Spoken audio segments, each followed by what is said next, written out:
infinite life and power. Man possesses, did he but know it, illimitable power. This power is of the spirit, therefore it is unconquerable. It is not the power of the ordinary life, or finite will, or human mind. It transcends these because, being spiritual, it is of a higher order than either physical or even mental.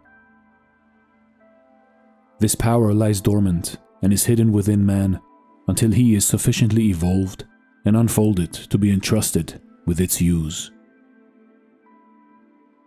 Thought is a spiritual power of tremendous potency, but this is not the power of which we speak.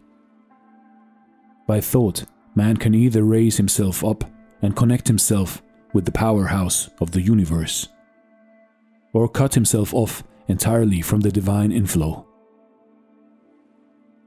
His thought is his greatest weapon because, by it, he can either draw on the infinite or sever himself in consciousness, but not in reality, from his divine source. Through the divine spark within him, which is really his real self, man is connected with the infinite. Divine life and power are his if he realizes that they are his. So long as he is ignorant of his oneness with the divine source of all life, he is incapable of appropriating the power that is really his. If, however, he enters into this inner knowledge, he finds himself the possessor of infinite power and unlimited resources. This power, then, is God's, yet it is also man's, but it is not revealed to him until he is fit to be entrusted with it. It is only when man realizes his oneness with his divine source that he becomes filled with its power. Many teachers lament the fact that certain secrets are being spread, broadcast today, secrets that, in the past, were kept closely guarded. They fear that unilluminated and unevolved people may make destructive use of spiritual power. This, to the writer, appears to be improbable. It is true that strong personalities who have a great belief in their own power to achieve and succeed draw unconsciously on hidden powers, and thus are able to raise themselves high above their fellows. The use, however, that they can make of spiritual power for base purposes is limited and is not to be feared. There are others, of course, who are misusing their powers. These are black magicians, and while they may do a certain amount of harm, they become reduced, ultimately, to beggary and impotence. There are also others who spend the whole of their spare time searching for knowledge of this very subject. They read every occult book they can lay hands on, but they never find that for which they seek. There are spiritual powers and influences that withhold the eyes of the seekers from seeing until they are ready for the revelation. When man, in his search for truth, has given up all selfish striving after unworthy things, and has ceased to use his self-will in conflict with the greater will of the whole, he is ready for the revelation of his oneness with the infinite.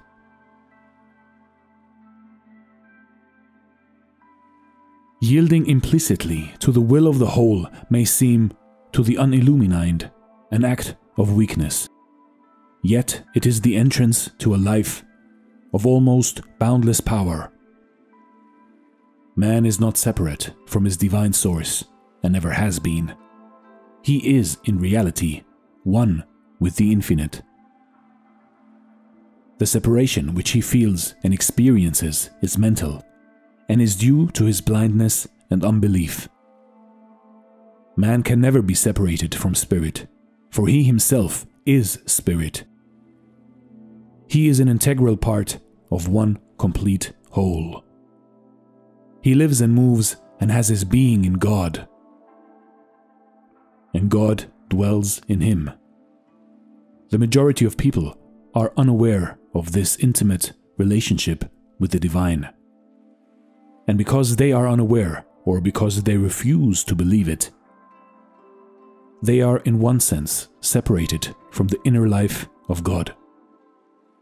Yet his separation is only in their thoughts and beliefs, and not in reality.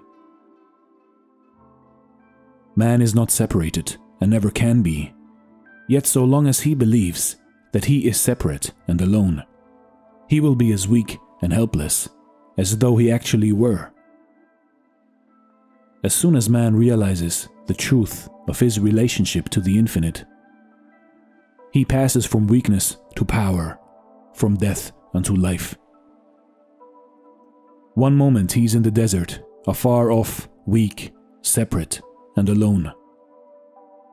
The next, he realizes that he's nothing less than a son of God, with all a son's privileges and powers. He realizes in a flash that he is one with his divine source, and that he can never be separated. He awakens also to the fact that all the power of the infinite is his to draw upon, that he can never really fail, that he is marching on to victory. It will thus be seen how great is the power of man's thought. While thought is not the power of the spirit, it is the power by which man either connects himself up with the infinite power, opening himself to the divine inflow, or cuts himself off and separates himself from his spiritual source. Thus, in a sense, man is what he thinks he is. If he thinks he is separate from God and cut off from his power, then it is as though this were really the case, and he is just as impotent and miserable as though he actually existed apart from God. On the other hand, if he thinks and believes that he is one with the infinite, he finds that it is gloriously true, and that he is really a son of God. If he believes and thinks that he is a mere material being, then he lives the limited life of a material being, and is never able to rise above it. But if, on the contrary, he thinks and believes that he is a spiritual being, then he finds that he possesses all the powers of a spiritual being. Again, if he thinks that his work is difficult and that he is not equal to his tasks, he finds that really his tasks are difficult and beyond his powers. Yet, on the other hand, if he believes his work is easy, or, at any rate, within his powers, he finds that such is the case, and that he can do his work with ease. The power within is infinite, for, by faith in it, man is directly coupled up with the spiritual power of the universe. The divine spark within him connects him to the sacred flame, thus making him potentially a god in the making. A change, then, must take place within man before he can enter into his divine inheritance. He must learn to think after the spirit, as a spiritual being, instead of after the flesh, as a material creature. Like the prodigal son, he must come to himself and leave the husks and the swine in the far country, returning to his father's house, where there is bread of life enough and to spare. You see, in life, in your life,